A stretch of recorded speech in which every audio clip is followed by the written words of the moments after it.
Welcome back to ABC News Live First. It's the rap beef that keeps going back to back. Drake and Kendrick Lamar are trending after taking aim at one another over the weekend in 5 different songs, one of them dropping overnight. Your fans are rejoicing, thinking this is my expiration. Even the picture you use, the jokes and the medication, the Maybach glove and the drug he uses for less inflation.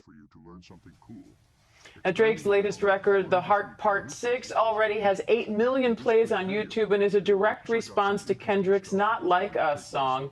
I want to bring in Andscape senior culture writer and author of It Was All a Dream, Biggie and the World That Made Him, Justin Tinsley, to break it all down for us. Justin, thanks for coming on. There's a lot to go through here in a short period of time, but let's talk about the timelines this weekend, because this was all over the place. So can you take us back to what led to all of this and how we ended up with 5 diss tracks in just 2 days?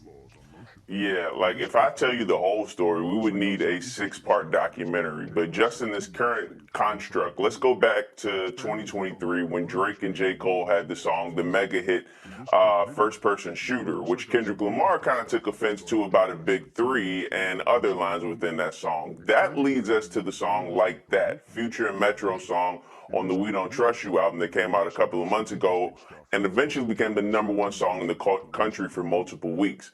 Kendrick took direct aim at J. Cole, but definitely Drake in that record. Fast forward with a couple of responses from Drake a couple of weeks ago, and you get this weekend, which was unlike anything in hip-hop history, with a flurry of disses that just came from every direction, primarily from Kendrick Lamar.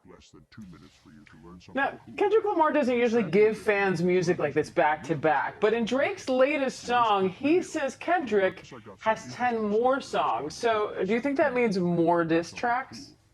Oh, there's definitely more diss records in the tug. Now, whether they actually come out, I'm not sure.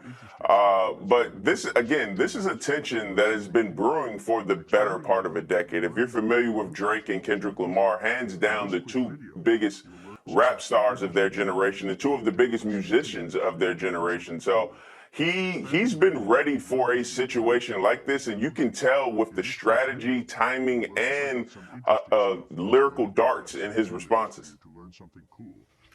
So Kendrick Lamar is just one of several rappers taking aim at Drake, including Rick Ross and Future, artists he's worked with closely. So why do you think that is, and how do you think it'll impact Drake? You know, I always go back to something that my grandmother told me a long time ago. It's like, people aren't going to say the same thing about you multiple times and it not be some truth behind it. So there is some element of truth behind all of this friction between Drake and, as he calls it, 20v1, because that's exactly what it feels like. And he's rubbed some people the wrong way in their perspective, and it was just an imperfect storm, or perfect storm if you choose to look at it like that. So it was just an unfortunate sense of timing for him. Before you go, Justin, do you have a side here? Who are you going with, Drake or Kendrick? You know, after a while, things got really uncomfortable in terms of the allegations that were levied out between both rappers, both of which they have denied in their own ways. But if I look back at the moments of this, I think Kendrick has more moments that really charted the course of conversation, whether it be Like That, whether it be Euphoria, whether it be Not Like Us, and even I just mentioned Euphoria. So he has more moments within this battle that I think are going to stand the test of time. All right, Andscape senior culture writer Justin Tinsley.